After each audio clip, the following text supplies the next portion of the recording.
அஸ்ஸலாமு அலைக்கும் ரஹ்மத்துல்லாஹி வபர்காத்துஹு. அல்லாஹ் எனக்கு கொடுத்தனுப்பிய அறிவு, ஞானம், நேர்வழிக்கு உதாரணம் நன்றாக பொழிந்த மழையை போன்று.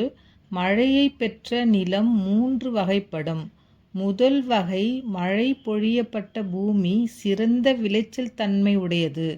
அது நீரை தன்னுள் இழுத்து கொண்டு ஏராளமான புற்பூண்டுகள், தாவரங்களை விளையச் செய்தது. இரண்டாம் வகை கடினமானது. அது தண்ணீரை தன்னுள் உறிஞ்சி கொள்ளவில்லை, ஆனால் தன்மேல் தண்ணீரை தேக்கி வைத்து கொண்டது. அல்லாஹு தாலா அதன் மூலமும் மக்களுக்கு பயனளிக்க செய்தான். அவர்கள் தண்ணீரை தாமும் பருகி பிராணிகளுக்கும் பருக செய்து வயல்களுக்கும் பாய்ச்சினார்கள். மூன்றாம் வகை, நீரையும் தேக்காத புற்பூண்டுகளையும் விளைவிக்காத பொட்டல் மைதானம். இவ்வாறே மக்களும் 3 வகையினர். முதல் வகை மனிதர் தீனில் விளக்கம் பெற்றவர். அல்லாஹு தாலா எனக்கு கொடுத்தனுப்பிய ஹிதாயத்தை கொண்டு அவருக்கும் பயனளித்தான்.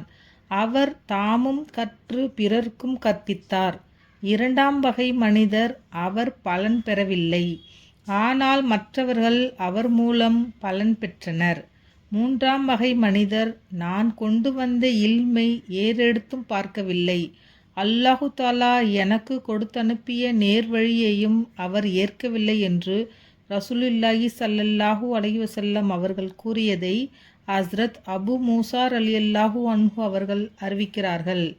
உங்களில் மிகச் சிறந்தவர் குர்ஆனை கற்றுக்கொள்பவரும் கற்றுக் கொடுப்பவரும் ஆவார் என்று நபி ஸல்லல்லாஹு அலைஹி வஸல்லம் அவர்கள் கூறியதாக ஹஸ்ரத் உஸ்மான் இப்னு அஃபான் ரலியல்லாஹு அன்ஹு அவர்கள் அறிவிக்கிறார்கள். குர்ஆனை ஓதி அதை கற்று அதன்படி செயல்படுபவருக்கு இறுதி தீர்ப்பு நாளன்று ஒளியால் ஆன கிரீடம் அணிவிக்கப்படும். அதன் ஒளி சூரியனை போன்று இருக்கும். முழு உலகமும் நிகராக முடியாத 2 ஆடைகள் அவருடைய பெற்றோருக்கு அணிவிக்கப்படும்.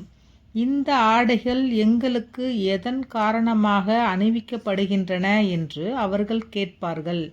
உங்கள் பிள்ளைகளுக்கு நீங்கள் குர்ஆனை கற்றுக் கொடுத்ததற்கு பகரமாக என்று பதில் கூறப்படும் என நபி ஸல்லல்லாஹு அலைஹி வஸல்லம் அவர்கள் கூறியதை ஹஸ்ரத் புரைதா அஸ்லமி ரலியல்லாஹு அன்ஹு அவர்கள் அறிவித்துள்ளார்கள். குர்ஆனை கற்று அதன்படி செயல்படுபவரின் பெற்றோருக்கு கியாமத் நாளில் சூரியனை விட ஒளிமிக்க கிரீடம் சூட்டப்படும். அந்த சூரியன் உங்கள் வீடுகளுக்குள் இருந்தால் எந்த அளவு ஒளி வீசுமோ அதைவிட அதிகமான ஒளியை அந்த கிரீடம் தரும். இந்நிலையில் குர்ஆன் படி அமல் செய்பவரை பற்றி என்ன நினைக்கிறீர்கள்? பெற்றோருக்கே இந்த வெகுமதி என்றால் அமல் செய்பவருக்கு இதைவிட ஏராளமான வெகுமதிகள் கிடைக்கும் என்று நபி ஸல்லல்லாஹு அலைஹி வஸல்லம் அவர்கள் கூறியதாக ஹஸ்ரத் முஆத் ஜுஹனி ரலியல்லாஹு அன்ஹு அவர்கள் அறிவிக்கிறார்கள். அஸ்ஸலாமு அலைக்கும் ரஹ்மத்துல்லாஹி வபர்காத்துஹு.